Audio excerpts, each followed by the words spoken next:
Hey, Booze. Welcome to another episode of Nobody Blended cares. Views. All right. Just I hate it here. All right, continue. I'm sorry. I'm Sayo. Nice to meet you all. No, y'all done ruined my intro. Introduce yourselves. Did you even say anything about blended? Oh, whatever. I'm DeAndre. Well, I was trying to, but you said nobody cares. Oh, this blended views unfiltered. DeAndre. This is Nick. I'm sorry, they cut me in between y'all. I didn't know he was gonna hit me that fast. Hey, question.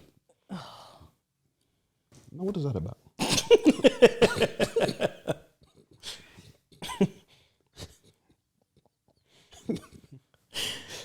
You look at me when I'm talking to you. Look, Sile.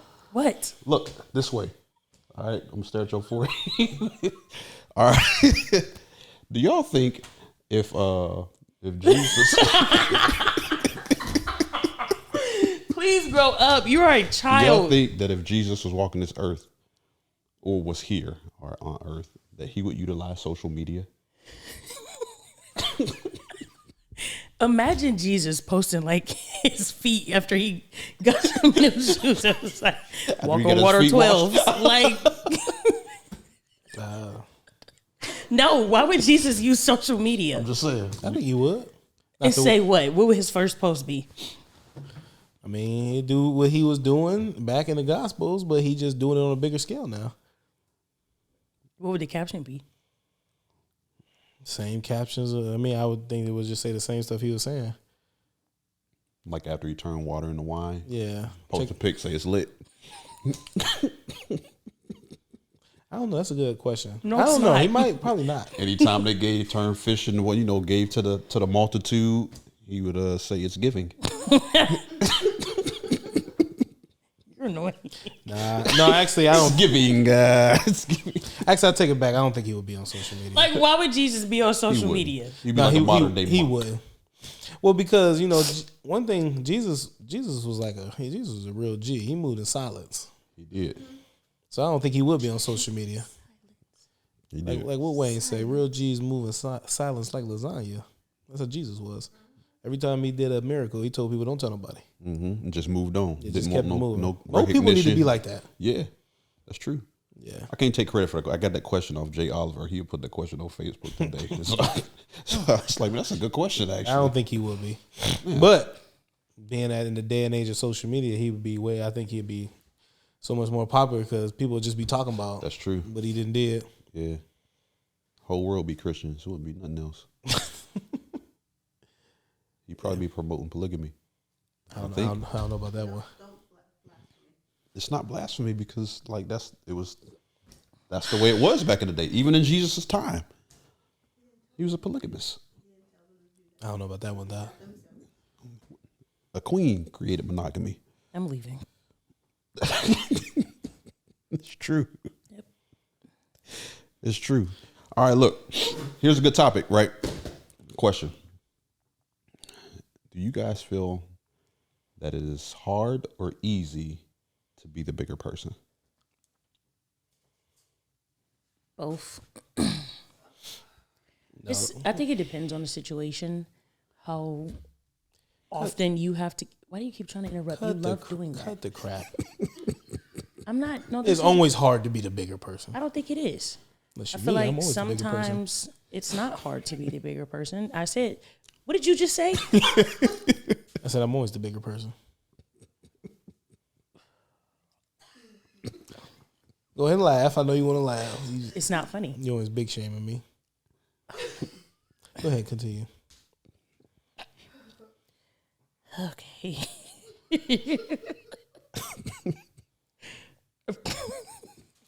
Can never be serious.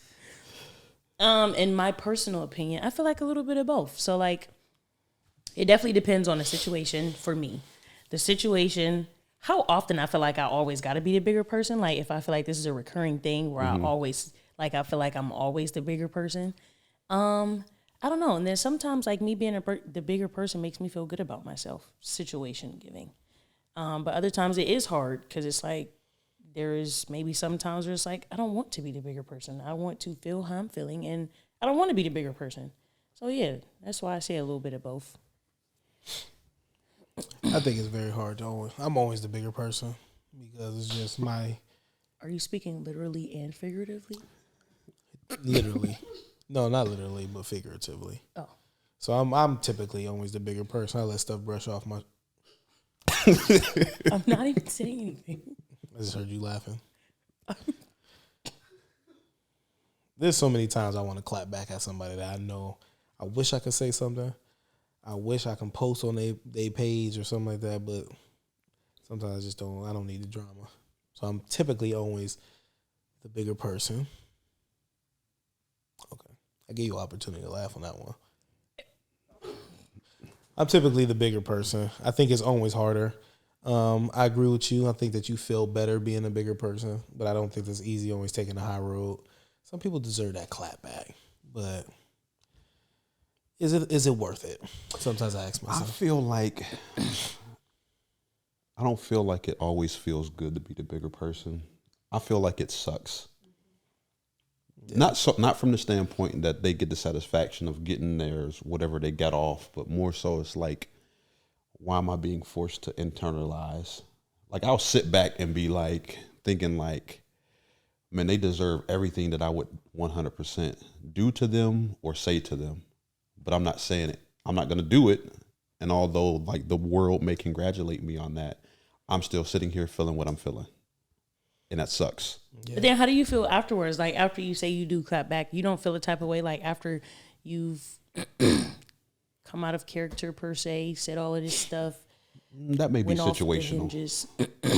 Depending on who it is and what it's about, what it's pertaining to, I wouldn't feel bad. Situational? It's definitely situational. Other times I would probably maybe feel bad, but that would be temporary compared to how I feel when I don't do anything and I'm just the bigger person. And I feel like once you do it so many times, it's like, all right, at this point, I'm causing more stress and mess with myself by not That's what I said. Addressing this person, if it's from the same person or just in general, because, it's like, all right, now at some point I'm gonna explode on somebody because I'm just out here being a bigger person. My whole thing is this: you don't always have being the bigger person is typically.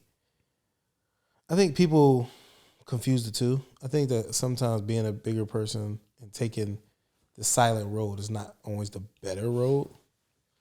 Like I think you can be the bigger person by still saying what needs to be said and not disrespectfully. I think if somebody says something to you directly, I had to change what I was when I said I'm usually a bigger person. I'm typically thinking about stuff that's not directly spoken my way, but I want to put a comment on it.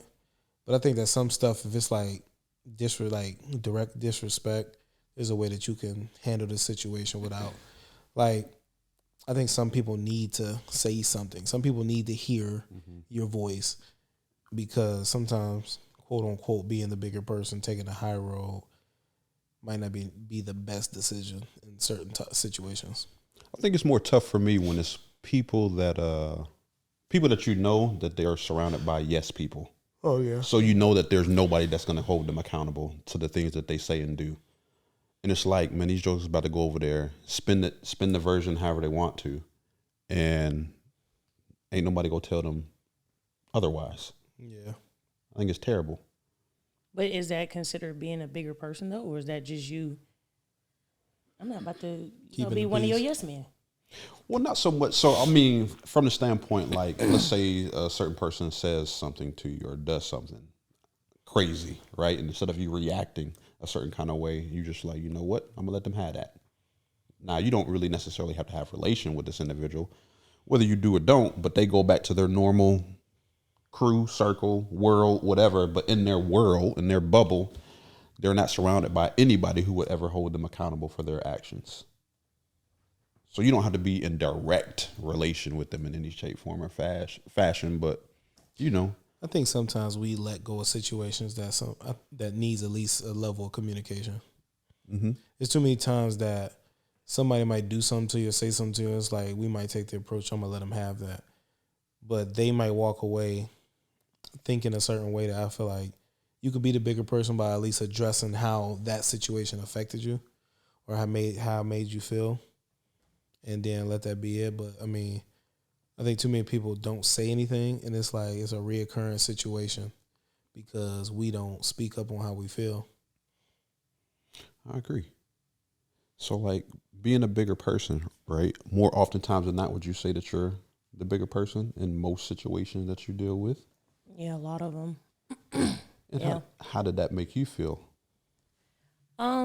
Situational. So sometimes I felt, like I wasn't mad that I chose to be the bigger person, or I wasn't like I should have went off or blah blah blah. But then like other times it was like a batch. I Like a should have what? let you have it. So it's like 50-50, like what I said. Like I don't know. It definitely depends on the situation, the occurrence of how many times I feel like I'm being the bigger person. Does it make me feel? I think it's cliched when I hear people, a lot of older people say it all the time too. Well, you should be the bigger person. It's the right thing to do. I feel like it takes years off your life. It's not always the I right. don't It's not always. That's what I be feeling like. And I It's not don't feel only- like you should be the bigger person all the time either. It's not always the right thing. So I agree with you. Being a bigger person is not always the right thing. Some people need to have a conversation respectively. Mm-hmm. If I do something to you, like there's plenty of situations that I said they can have. I took the bigger, quote unquote, being the bigger person. And I feel like it probably would have been handled if I would have, confronted the situation respectively. Yeah. So it's like not saying something sometimes leaves a situation up to too many. Well, maybe he feels like this. Maybe she feels like this. Maybe she's cool. Maybe he's not cool. Like, you know what I'm saying? Like I think it's best to let you know how I feel. And then in that situation, it's like you can't walk away and say, well, I didn't know you felt like that. Yeah. Or I thought you was cool. No, I told you how I felt. Yeah. So I think that sometimes being the bigger person is not always the better person. I think it's circumstantial. Yeah, so I think that's a general consensus between us all then. Absolutely. All circumstantial. Although we probably lean more towards being bigger people. I tell you this, there's a lot of stuff I see on Facebook that I would love to put my opinion on. Yeah. It's like, do I want that conversation? A lot of stuff I disagree with. Because it's crazy how some people feel like justify the things that they say or their actions. And you can argue, or debate until you blue in the face. It ain't gonna change the way that these people act. That's the bad part about it. It's way too many adults, grown people walking around that don't hold themselves accountable to the things they say and do. And it's almost like nobody takes time to actually self-reflect. I think that's absolutely terrible. Yeah, absolutely.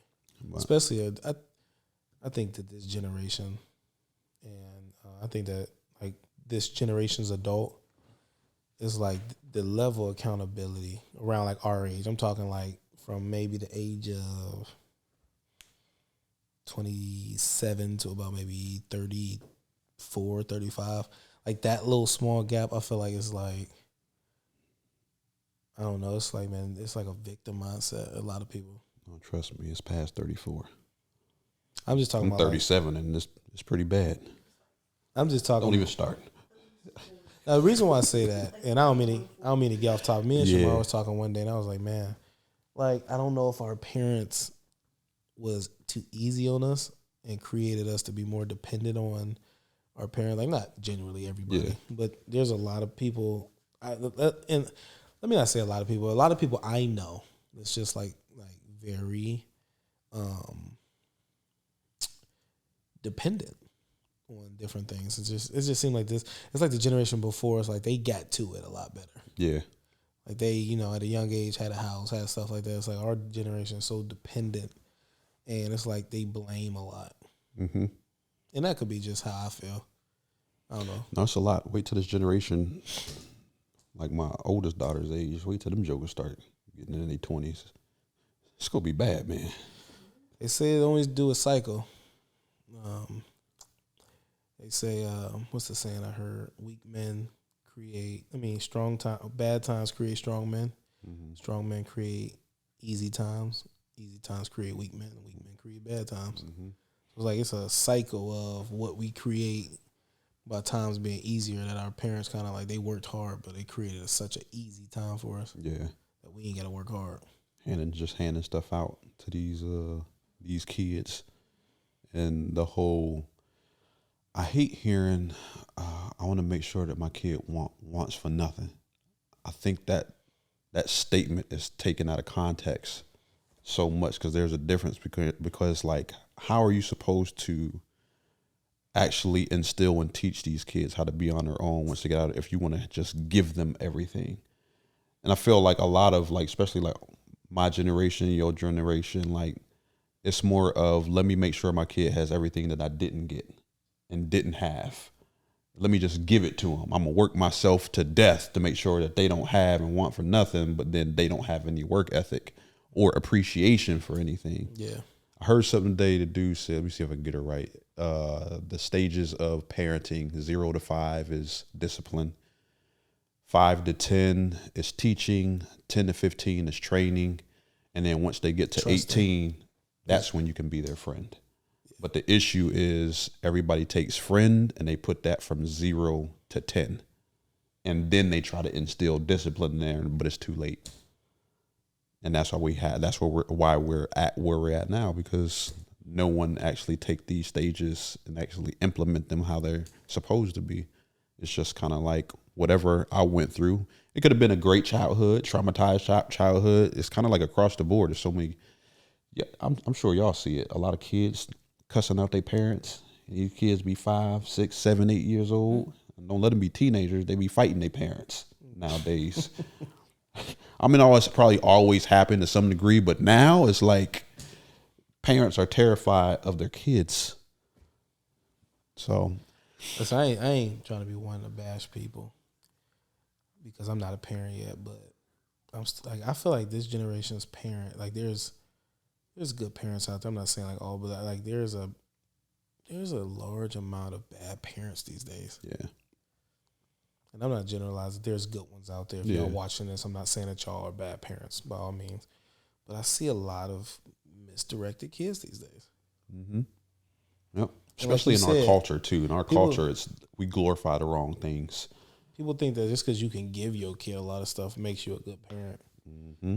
And it doesn't, in my opinion. Because all you're doing is teaching them to be was something that I was actually going to bring into. You're teaching them how to be transactional versus transformative. You're either going to be one of the two in your life. You're going to be a transactional type person, and that's going to be across the board, or you're going to be transformative. And you'll definitely be able to tell the two. And that comes into like how you communicate. Once you get older with people will begin to see that. If you're just a transactional person, what can you give me? Then maybe I'll give you a little bit of me in this area. But if you're all transactional, you'll never ever really have a real genuine connection with somebody at all. Not an emotional one. It'll all be based off material and what you can do for me versus how can I be transformative to make you better, make myself better. That's what we run into nowadays. Yeah. Are you a transactional individual? Mm-mm. Yes. How can we change that about you, Sile? Excuse me? How can we change that about you? I said no. Sometimes it's not good to ask the person directly how they are because most people lie to themselves, which means they're going to lie to you. Anywho, I have a question. Because you're foolish. So I was watching this video on lunch break today, and it was this lady, and y'all all know who Sexy Red and Sukiyana is. So no. Sexy Red is Pound Town chick. My coochie pink, my booty hole brown. Sure. Y'all know who that is? Sure. What is it called? I'm sure I've played this song for y'all before. The Boosie? What? What was it? The It is not the Bussy. The Bussy. No, Bussy was the man. Anyways, do you know who that is? I guess, yeah. You know who that is? I've heard you talk about them. Yeah, I don't You've know seen the video. Is the one girl the one girl? Is that the girl that been getting at Dr. Umar? The other girl you said? Sukiyana? Yeah. Oh, I don't know. Oh, is it? Well, she look like she Chinese a little bit. No. Ain't that Ice Spice? No. Oh. I'll see if I can find her. But I know one of them been kind of like flirting on the topic of getting with Dr. Umar. Yeah. Oh God. Anywho. So there are women who rap about very raunchy things, but like very, very like it's filthy. Mm-hmm. So I saw this video and she was pretty much saying how she can't get on this wave of like the Sexy Reds and the Sukianas because she feels like it is a misrepresentation of the black woman. And do you guys agree with that? Absolutely. Sukiihana, I think. Do I believe what? What do you say? Were your listening ears off? I was listening, but Yeah, are you asking? Do I agree with I the think lady? that this is the girl that Yeah. been getting that. That these women are a misrepresentation of.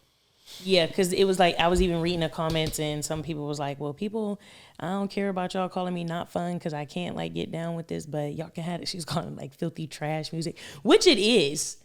I was watching this hip hop joint, right? And they were highlighting women in hip hop. And On Netflix? Yes. I watched that.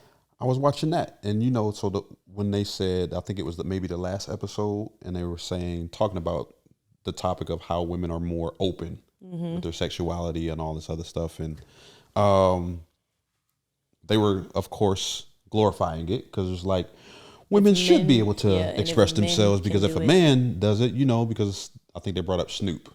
When Snoop had kind of said, well, I don't think it's attractive for a woman to do this, that, and that. And then, but then they pulled up his lyrics and was like, all right, but it's all right for you to talk about that of a woman, her pussy, her this, that, but she can't say it. But I think it just goes back to like, yeah, but if I'm trying to marry you, I mean, I kind of don't want you like out there like that. I mean, it kind of goes to like, if you a hoe and you doing X, Y, Z, it's less likely that you're gonna get a man to be like, and I don't care what social media shows or these reality TV shows show, because all that is scripted. So before anybody be like, well, she wouldn't, that's all scripted. Okay, for real, these jokers really ain't getting wifed up until they chill out. But you also have a lot of these jokers rap about this stuff, but they really ain't living that lifestyle. Yeah. They got these women out here living real foolish. Mm-hmm. The reality of it is this: they get paid more to be like that. Yeah. And you look at people like Lotto. When Lotto first came in the game, she was not raunchy like that. No, she was actually rapping to be rapping. Yeah. She blew up when she started being raunchy. Mm-hmm. Cardi could rap, but the songs that blow up is the more like Pound Town is trash. I'm gonna be honest with you. It is trash. Lyrically wise, music wise. If you are a fan of hip hop, a true fan of hip hop, Pound Town is trash. Yes. How is this song trending? Because it's catchy. Because it's raunchy. Let's call it raunchy. There's nothing about catchy. There's nothing catchy about Pound Town. That song is trash. Yes. No, I don't agree that it's not trash. I do agree. It is catchy, though. Man, that song is not catchy. What's the part that everybody knows? My booty pink, my booty hole brown. Is it catchy or is it just super like people cool with just rapping this trash? Both. I don't know. But I do agree, though, it is a poor representation of the black woman because at the end of the day, we scream, black men and black women scream this whole we're not X, Y, and Z to all these other cultures, yet we go out and we put music out, videos out, we got TikToks filled with all this nonsense, and we are the ones looking a hot god doggone mess. Exactly. Yeah, she's like no other like race or culture glorifies like the trash of like their culture. She's like, you'll never see like white people like blowing up trailer trash or say like this is just the stuff that she was saying. She was like, we are the only race that glorifies this and makes this normal. And so but it's also part of the agenda too, because if you'll listen to a lot of the retired rappers or older, and they'll say like, yeah, you go in there and you want to like, you'll give them 12 songs and they'll listen and be like, not good enough.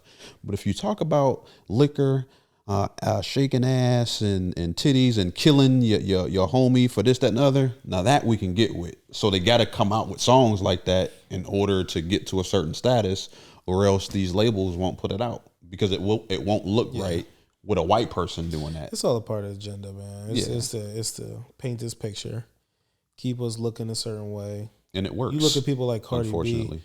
If you look at people like Cardi B don't even let her daughter listen to her music. Mm-hmm. Like, think about that.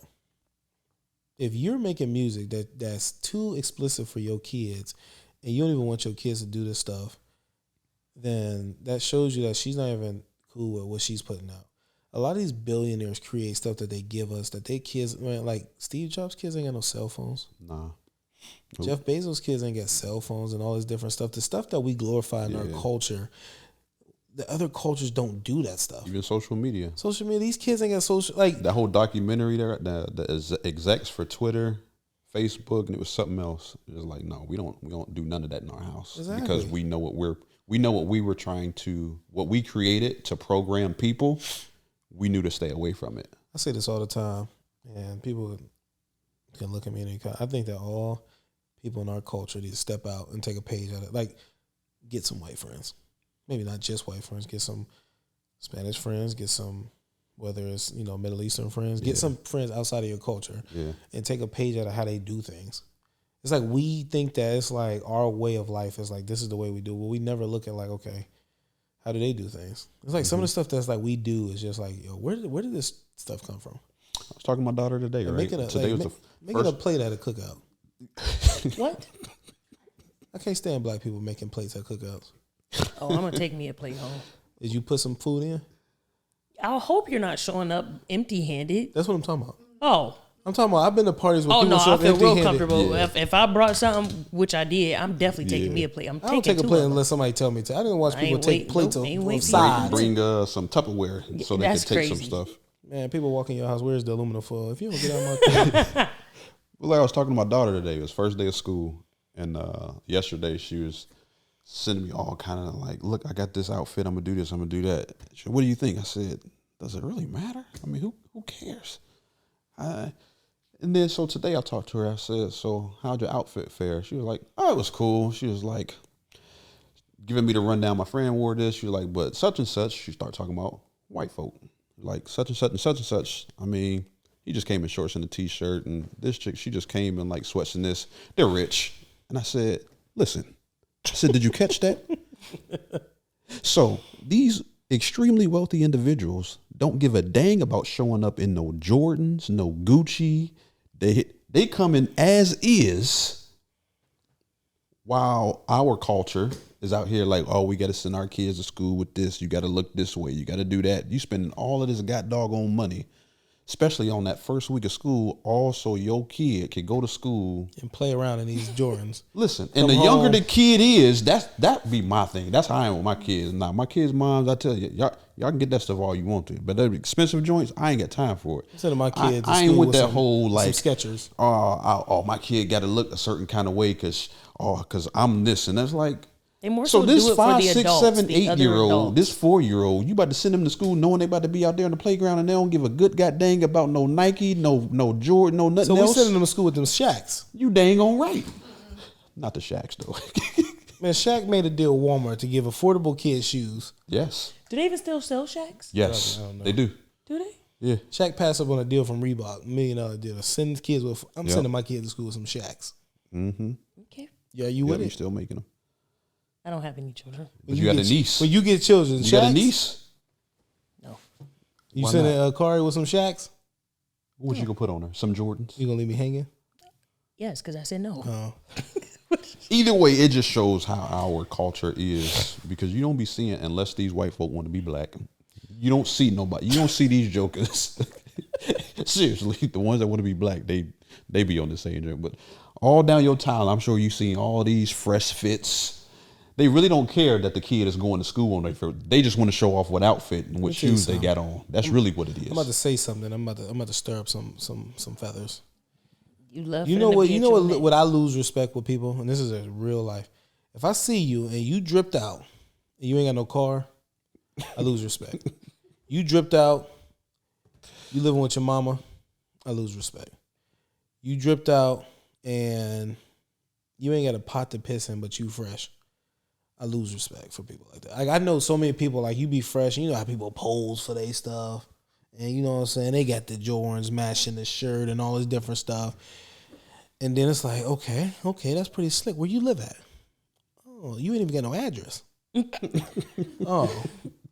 I lose respect for them type of people. My wife asked me a question, weeks ago. She said, like, if you was to go back, what was something you would tell your younger self? And I would tell myself to stop caring. The things that you care about now will not matter in the future. And you should care about things that you think that don't matter. Like stop caring about to an extent, your appearance as much as like your priorities is off. Yeah. And try to build, because people don't care. Like, you think that people care about how you look, and that's partially true, but your image of me, I don't care about your image of me. I like to be comfortable. Now, granted, I like to look nice, like we said, the haircut is in the budget. It'll be in the budget. Because I do respect a man that respects himself as a parent. But that don't mean spend thousands of dollars on stuff. Half the designer stuff for men is trash. Yeah. I said it. It's trash. I don't know why niggas be walking. Excuse me. Hey, bleep that. I don't know why dudes be walking around here with these designer shoes, these bulky designer shoes, and swear they be fresh because they cost $1,000. Them is trash. I agree. Now, women designer stuff is different, but it's a lot of stuff that I think people think that they killing the game when it's like your priorities is off, man. But hey, maybe that's just where we live at. Cats would rather look rich than be rich. That's true. I've been watching a show called Billions. I think you would like that show, actually. Okay. You need to check the joint What's out. That on? Paramount. Okay. I think Paramount Showtime. You don't got that. I got that jailbreak. I got everything. Either way, that show, Billions, fire. So I'm watching this joint. This billionaire is sitting there asking his kids. He's like talking to the wife about, well, if we do this in the business and this, then he looks at his son and goes, what happens? And the sons are like 8 and 10, and they start running down the plays of what go on in business and then stocks and then with money. He asks them all kind of questions and they know how to work. And I'm just like, this is the kind of stuff. This ain't just TV. I done been around. I got white friends, I done been around some of the kids and the well-off ones, and I'm just like, I'm guilty of it. Like, they kids sound different than my kids because the stuff that they know that they pick up from they doggone parents. I'm just like, that's what made me do some of the things different, like in parenting, when it comes like it's never too early to get them ready for the real world. Absolutely. You know what I mean? Like, I believe in that now. Even you go all the way back to like guns. We got the gun range. And you got a 6-year-old in there shooting a rifle.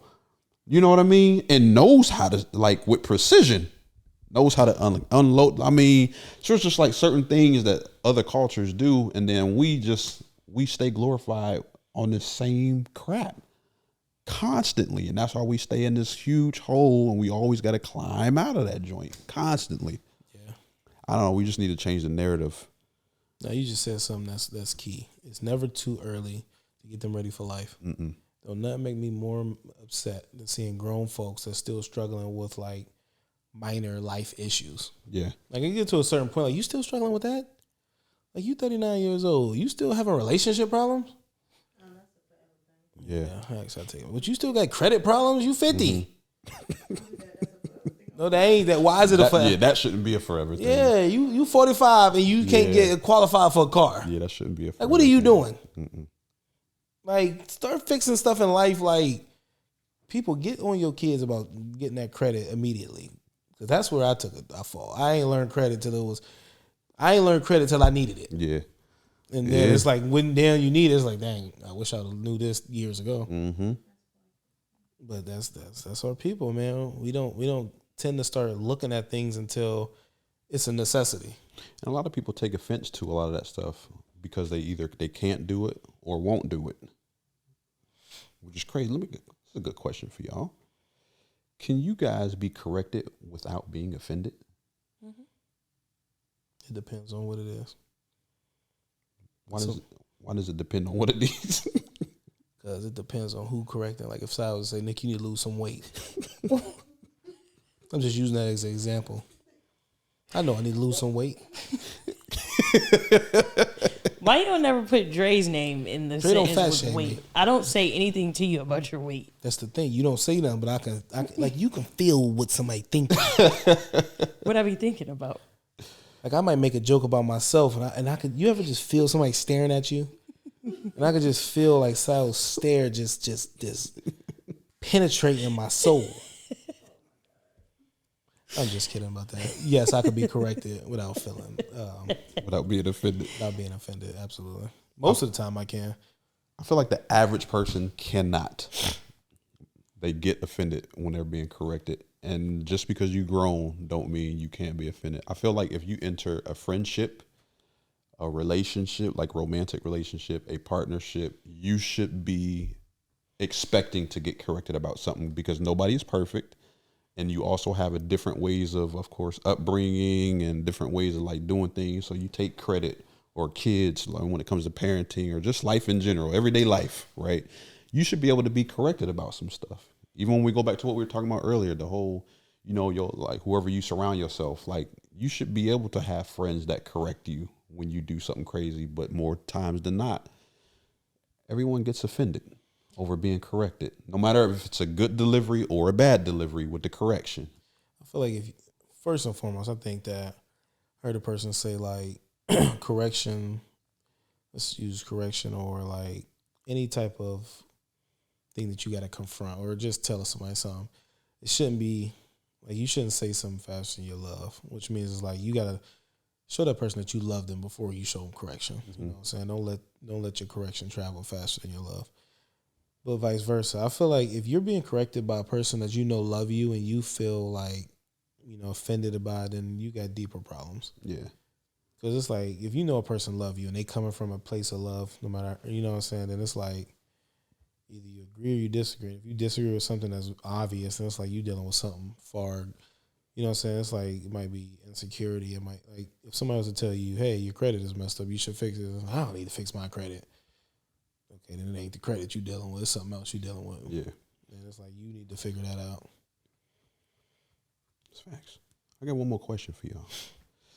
Do you guys think that your reputation is a good representation of who you really are?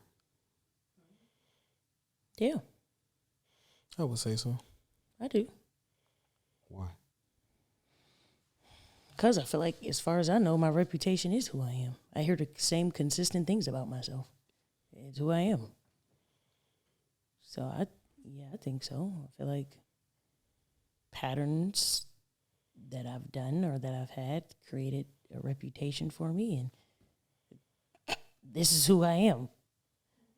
Yeah, I haven't heard of course, like, everybody got somebody probably spreading some rumors, but consistently I hear the same things about myself, no matter like who you ask. It's like consistently, like, you get the same me.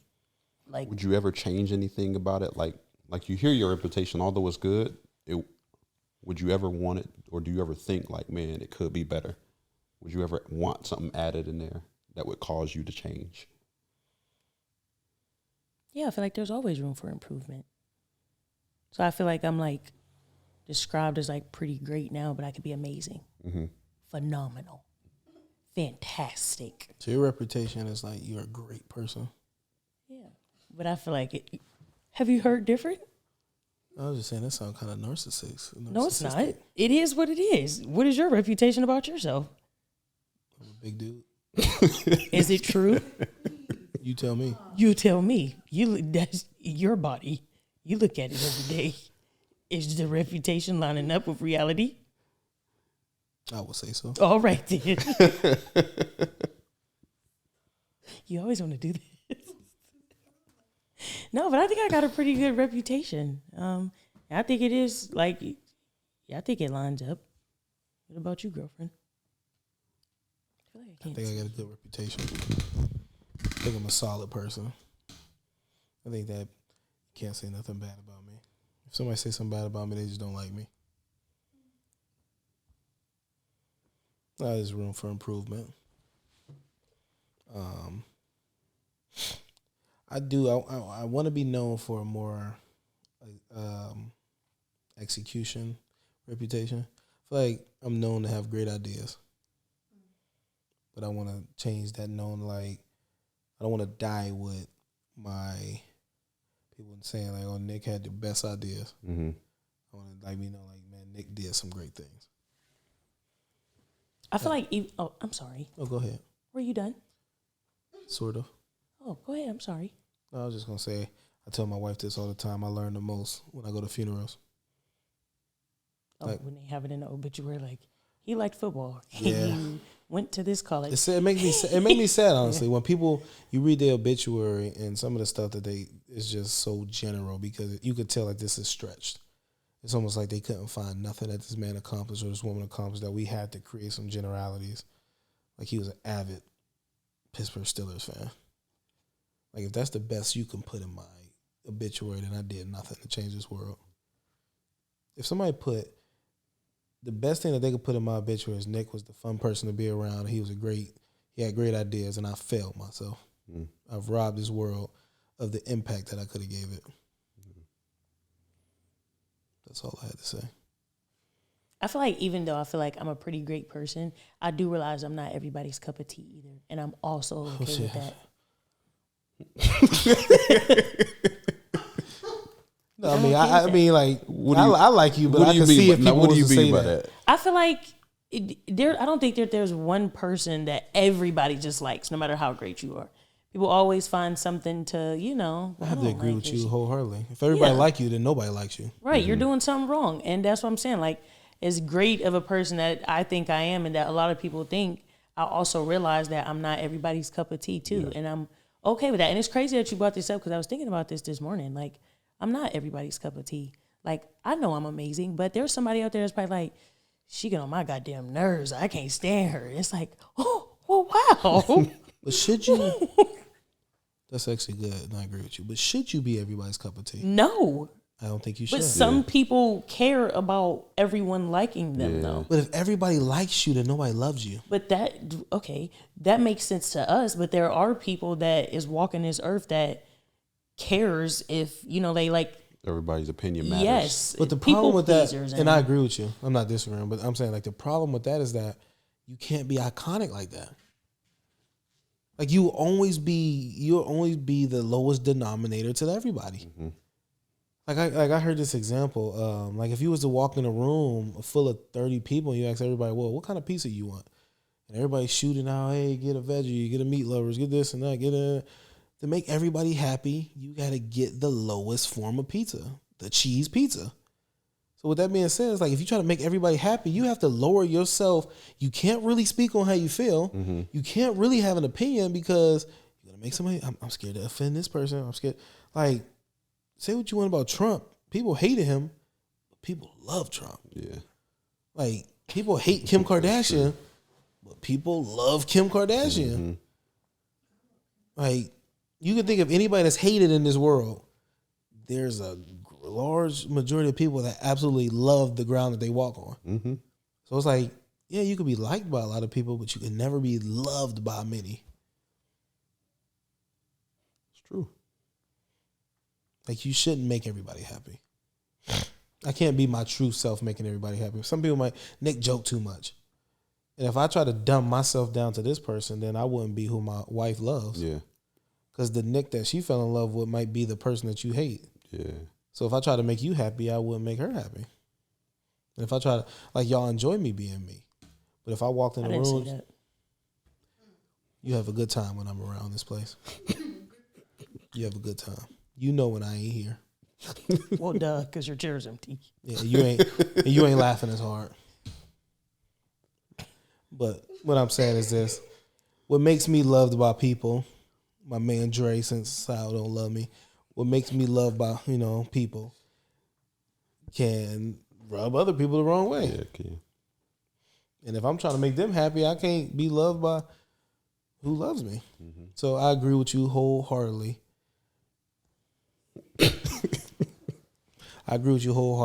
We're not everybody's cup of tea, and I don't think that you should be. Yeah, no? That's a good thing. Yeah. What about you, Stinky Butt? What about me? Do you think that Stinky Butt? Do you think that your reputation matches up with who you are? We're not gonna get past his nickname, Stinky Butt. What? She ain't been down there. Uh-uh. I don't let nobody play back there.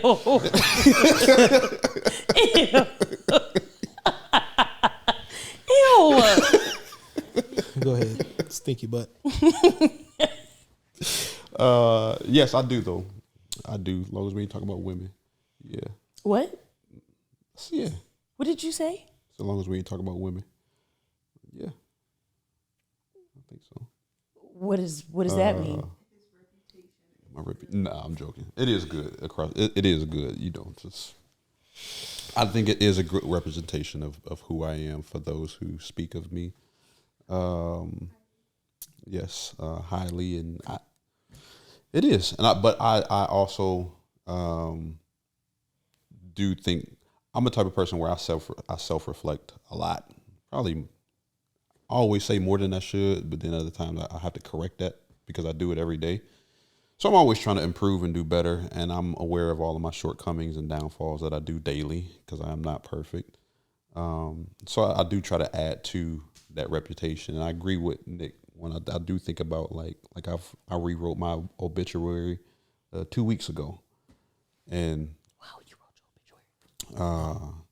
even rewriting it, I'm like, man, it's a lot of things missing in here that I would like to be highlighted, you know, when I pass away. So it's like I got more work to do.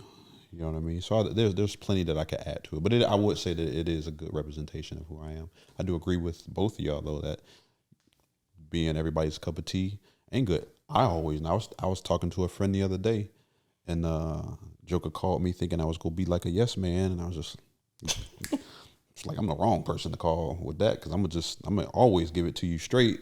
And although it came across a little harsh, because of based on what we were talking about and what the Joker did, it did come across harsh. But he was just like, you know, not a lot of people can handle you, Dre. But I'm grateful that although you kind of put me in my place and corrected me like this, like it was needed, or else I would have my follow through. I would have did something that I wasn't supposed to do. You know what I mean? So I know not everyone can handle me because depending on the situations, I may approach you a little different than most people would. And I know that. I'm good with that. So I may offend somebody and they may never talk to me again. But at some point in their life, they're going to realize that Joker was right. You know? Or that Joker had my best interest at him. And I was just being stubborn. You know what I mean? I think You are like a good person to have in the person's life. You are. so. I heard a person. Sometimes when I hear random, Makes me itch. like sissy. So when I hear random like good like quotes, I usually write them down. I heard a person say, actually, my brother one time we was talking, and we was talking about iron, like iron sharpening iron. And he said, iron sharpens iron because of friction. Friction keeps people sharp, but also sharp people cut people. So I think that people are not hip to the real what iron sharpening iron really looks like. Yeah. Like to sharpen that iron, it's a lot of friction that goes on. But like you said, like friction, it makes you sharp. Yeah. And the sharper you are, you're gonna cut some people. And that's what people don't understand about being around people that's gonna keep you like grounded, keep you straight. I can't stand people that don't like to be around people like that. Yeah. It's like and I don't mean to take the conversation another direction, but it's like one of my pet peeves is people that don't take accountability. And I think that people like to surround themselves with people that don't challenge their thinking. Like, I can't stand people that just the average person that thinks average, that don't look outside the box and sees everything for, face value and never think, what I'm saying? Them type of people, I would much rather be around people that think a little bit beyond what's being shown. But I got a question for y'all too. Just going back on the obituary.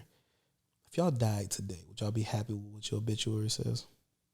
Nah, I want more. I definitely want more, but like leading up to, like if I wasn't able to get more, like of course we all want more, but Yeah. I feel like I'd be okay. You'll be okay with what it would say today? Yeah, maybe. I don't know, maybe. I attach mine to like what's left behind too, though. You know what I mean? Like I feel like not a lot would be left, not enough, in my opinion, would be left behind for me, and that's why ultimately I wouldn't. I want to leave this world ready to die. Yeah. This is funny. Y'all ever seen y'all seen Coming to America too? When that man died, this is a funny scene. But I mean, like he was like, okay, I'm ready to die now. Yeah. You did the accent, do it again. That's how he was. I'm ready to die now. But it's funny because like when you live your life to the best aspect and you seek out true purpose and you impacted this world and you live the way God ordained you to live, it's like you're okay with leaving this earth. It's like it's a peaceful thing. My grandpa, he Wasn't done. sorry. Say man, go ahead. I'm just joking. My grandpa, before he Candyman? died, what you call him? The Candyman. Yeah. They called him that at the funeral. Stop it right now. That's what they said. Dre, we was at the funeral. Yep, we were. And they said the Candy We Man. was listening to the preacher. He was raving more so. Stop Not it. so much about the Candy Man. You remember that song off of He won a big jest. Are y'all done? you ever seen the original Willy Wonka? When it was in the store, like, you can see the sunrise. Yeah. Anywho. That's what I think about when you talk about your granddad. So I feel like my grandpa was like that, which is like on like days where I'm like struggling. What are you doing? Like, don't that feel like when you talk about him, like that's a perfect background music, though?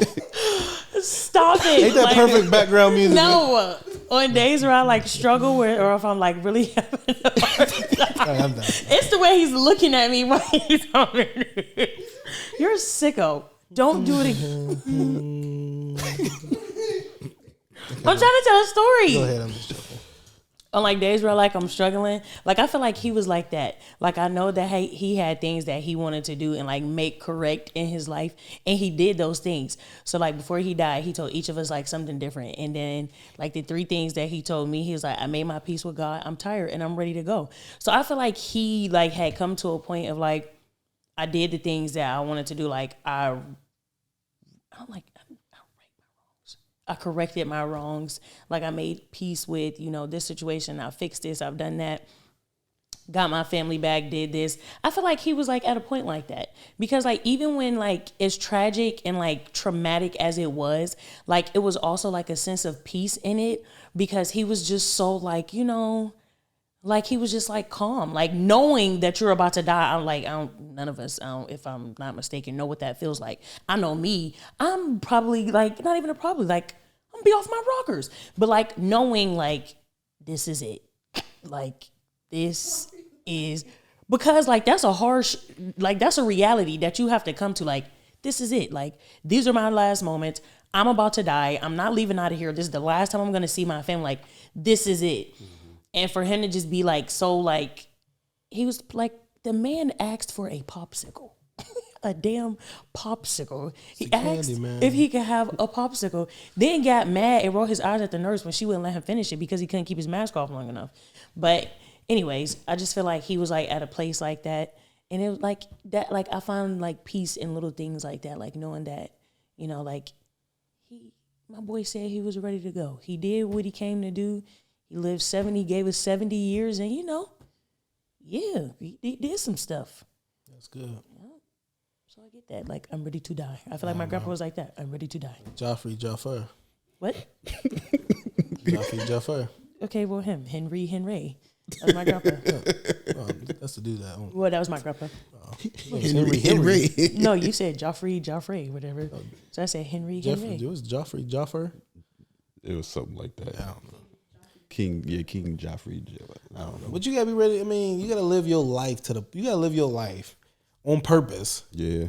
Intentionally every day, so that when that time comes, like you're cool with it. Like I don't think you're ultimately always gonna be cool with it, because if you're a high achieving person, but like when you start getting of age, it's like, man, I did so much in my good years that it's like, you know what? If tragedy hits me and I get sick, I can, you know what I'm saying? It is what it is. Mm-hmm. I think most people they so, because you haven't done enough, and it's like you're in scarcity mode, because you get to the point in your older age where it's like, I'm finally getting some traction, and then that old age hits you, and it's just like, okay, now I gotta go, and it's like, I'm just now getting a relationship with my kids, or I'm just now getting my money together, or I'm actually now just able to go on vacation where I can see the world. Like, do that stuff now while you got your best years. Like, stop waiting until, on your latter years to start trying to live the best life. Living the best life, like we said, ain't about the clothes you wear and the materialistic things. Like, go see the world. Have a true relationship with your family.